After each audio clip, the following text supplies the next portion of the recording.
Genesis 11. Now the earth was of one language and of the same speech. And when they were advancing from the east, they found a plain in the land of Shinar, and they dwelt in it.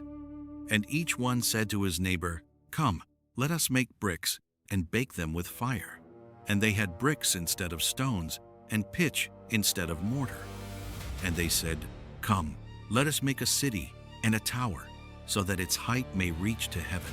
And let us make our name famous before we are divided into all the lands. Then the Lord descended to see the city and the tower, which the sons of Adam were building. And he said, Behold, the people are united, and all have one tongue. And since they have begun to do this, they will not desist from their plans until they have completed their work. Therefore, come, let us descend, and in that place confound their tongue, so that they may not listen, each one to the voice of his neighbor. And so the Lord divided them from that place into all the lands, and they ceased to build the city. And for this reason, its name was called Babel, because in that place the language of the whole earth became confused. And from then on, the Lord scattered them across the face of every region. These are the generations of Shem. Shem was 100 years old when he conceived Arphaxad, 2 years after the great flood. And after he conceived Arphaxad, Shem lived for 500 years, and he conceived sons and daughters. Next, Arphaxad lived for 35 years, and then he conceived Shelah. And after he conceived Shelah, Arphaxad lived for 303 years, and he conceived sons and daughters. Likewise, Shelah lived for 30 years, and then he conceived Eber. And after he conceived Eber, Shelah lived for 403 years, and he conceived sons and daughters.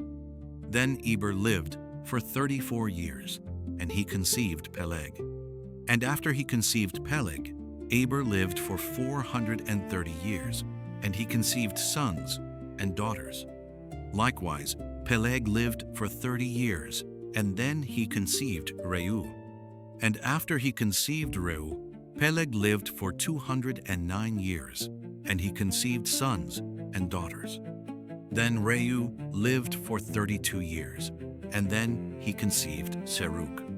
Likewise, after he conceived Serug, Reu lived for 207 years, and he conceived sons and daughters. In truth, Serug lived for 30 years, and then he conceived Nahor. And after he conceived Nahor, Serug lived for 200 years, and he conceived sons and daughters. And so Nahor lived for 29 years, and then he conceived Terah. And after he conceived Terah, Nahor lived for 119 years, and he conceived sons and daughters. And Terah lived for 70 years, and then he conceived Abram, and Nahor, and Haran. And these are the generations of Terah. Terah conceived Abram, Nahor, and Haran. Next, Haran conceived Lot.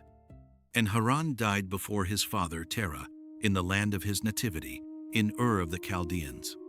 Then Abram and Nahor took wives. The name of Abram's wife was Sarai, and the name of Nahor's wife was Milcah, the daughter of Haran, the father of Milcah, and the father of Iscah.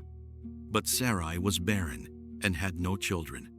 And so Terah took his son Abram, and his grandson Lot, the son of Haran, and his daughter-in-law Sarai, the wife of his son Abram, and he led them away from Ur of the Chaldeans, to go into the land of Canaan. And they approached as far as Haran, and they dwelt there. And the days of Terah that passed were 205 years, and then he died in Haran.